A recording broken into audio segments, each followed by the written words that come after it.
Good morning. Today is Thursday, October 15th, 2020. I don't want to speak about COVID every day. And I really don't want to speak negatively about other Jews. But I would be derelict in my responsibility as a rabbi not to raise my voice today to condemn the behavior of a large number of Jews in Tosh, in Boisbriand, over Simchas Torah this past weekend. Over 750 people gathered in violation of Jewish law and in violation of civil law. Those who participated and their leaders who did not prevent it, and those who were bystanders and did not criticize or try to stop it, are guilty of a terrible sin, violating the Torah's requirement of V'nishmartem ma'od lenafshosechem. We must be exceedingly cautious concerning our health, and they are also guilty of violating the crushing sin of Chilul Hashem, desecrating God's name. The overwhelming majority of religious Jews do follow the laws of safety, government regulations carefully. I must compliment Quebec authorities who, when describing this terrible event, did not characterize it as a Jewish event. Their restraint is praiseworthy. But this is a desecration of God's name, one of the most serious sins in all of Judaism, and it leads clearly to anti-Semitism against all Jews. Now, this terrible event in Tosh mirrors events in New York, where some people in Borough Park, in Brooklyn, rioted with violence against state efforts to protect their lives.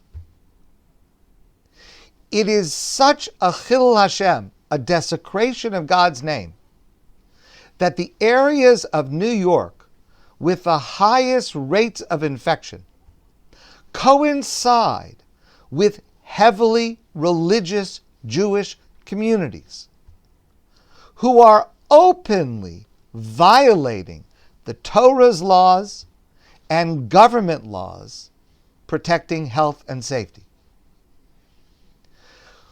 What an unbelievable Chilul Hashem, desecration of God's name it is to hear the governor of New York, who I admire tremendously, but to hear the governor teaching Torah to so-called frum Jews about the Torah's priority of saving lives.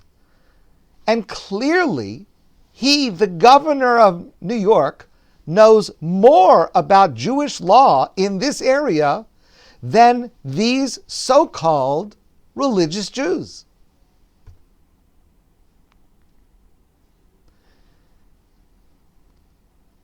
It goes much further. I'm sad to say. There are credible reports of religious schools not reporting COVID positive students to the government, COVID positive staff to the government, which they are required to do, in order not to be shut down. And telling their students and staff not to get tested when the indications are that they should be tested, endangering the lives of teachers and staff and students and their families. There are credible reports of religious neighborhoods where residents are getting robocalls urging them not to be tested so as not to show high rates of infection. Now, I've read in a number of places some people complaining that Jews and Jewish neighborhoods are being targeted. But they're being targeted not because they're Jewish, but because they're violating the law and Jewish law. With crowded shuls and no masks and no distancing. It pains me to say this, but it is necessary to speak the truth. Right now, Utrama and the Divimi area have among the highest rates of infection in our area. COVID is raging there, and people are getting sick and going to the hospital. And the reasons are obvious, because they are not following what Jewish law says to do to protect their health. The lawlessness in Israel is even more shocking, with rioting, violence. Certain leaders of communities in Israel are hiding the fact that they, the leaders, are sick with COVID, refusing to go to the hospital, and they are being treated secretly in their homes with equipment from ICUs, setting up a virtual ICU in their home so as not to admit to being sick and needing to go to the hospital, and urging their followers not to go to the hospital. God forbid, it boggles the mind. The other day, Rabbi Weiss, who I've quoted to you many times before, said something that is so dramatically frightening. Rabbi Weiss is one of those who, since the very beginning, speaks up not only to observe the law, but to go beyond what the government laws require in order to satisfy the requirements of Jewish law. There's a portion in the Torah called Egla Rufa.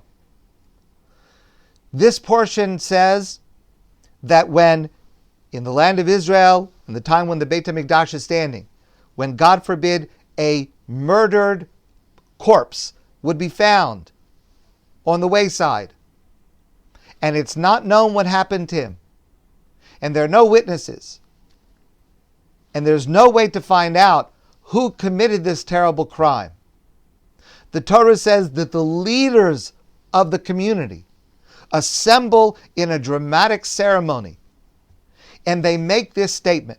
They say, Yadeinu lo shafchu, our hands did not spill this blood. We did not see this person alone and unprotected without trying to do something to protect them. We did not see a situation where someone could have gotten hurt and we were silent about it. We are not responsible for the death of this person. That's the portion of Egla Rufa. Said Rabbi Weiss, we cannot say those words, that our hands did not spill this blood. We cannot say those words because we are responsible for not speaking up, for not taking precautions. And Rabbi Weiss points out that this is unprecedented. The Jewish people, the world, we have suffered epidemics before. And in previous epidemics, the leaders of the Jewish world, the religious leaders of the Jewish world, were unified in urging every Jew to observe health requirements and safety precautions. Rabbi Akiva Eger, the Chassam Sofer, the famous story of Rabbi Yisrael Salanter. In every generation, the most religious and scholarly leaders have been those who are the most careful about observing these laws. And today, Rabbi Weiss says, we cannot say our hands did not spill this blood when we have Jewish leaders who are not only silent, but even urging their followers not to observe Torah law and government law in this regard. How can we, I'm quoting Rabbi Weiss, how can we not be ashamed when irreligious people and nations of the world are puzzled how men of Torah do not care about the commandment to be very careful and guard yourselves exceedingly? Anyone, including here, who violates government guidelines is violating Jewish law, violating secular law, is responsible for the spreading of a deadly disease in our community, and is guilty of the crushing sin of Chilul Hashem, desecrating God's name. Let me share with you just one more frightening scenario. It was pointed out by my colleague, Rabbi Mordechai Torgziner. You know, we've spoken about this before. There's a debate in the Jewish world concerning issues like end-of-life treatment, organ transplantation, whether brain stem death should be the correct criteria for determining the person, God forbid, has passed away, or whether even a person on a ventilator whose brain stem is no longer working but their heart is still beating because of the ventilator, whether that person is still alive even though there is no chance, zero chance of survival. That's a debate that exists today. Okay, I've spoken about it many times and will do so in the future. Much of the Haredi world is extremely vocal about taking the position that as long as the heart is beating, the person's considered alive, even when there is no hope, even when the brain stem is not working. Under no circumstances could a person be disconnected from a ventilator or any treatment to stop under any circumstances. And that often causes conflicts in hospitals between family members and doctors, when doctors see a situation that is utterly futile and want to remove the patient, let's say from ICU, because the bed is needed for others, and the family insists, no, we're religious Jews, we claim that every moment of every life is sacred and you must do everything for this patient. That's a scenario that exists. Just think about this for a moment.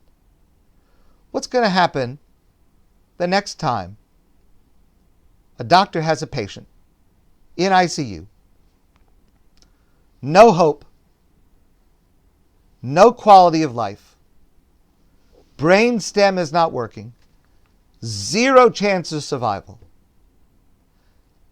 and the doctor says to the family, there's nothing to do, this person has passed away, let's move this patient so that we can make room for another patient who needs the ICU, whose life can be saved.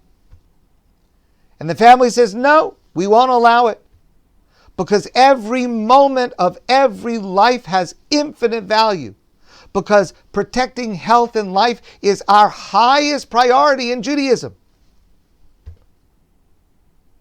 And the doctor will say, well, but what about during COVID, when there were such easy ways to protect your life and health? and your community didn't do it. You flagrantly violated everything that doctors told you to preserve life.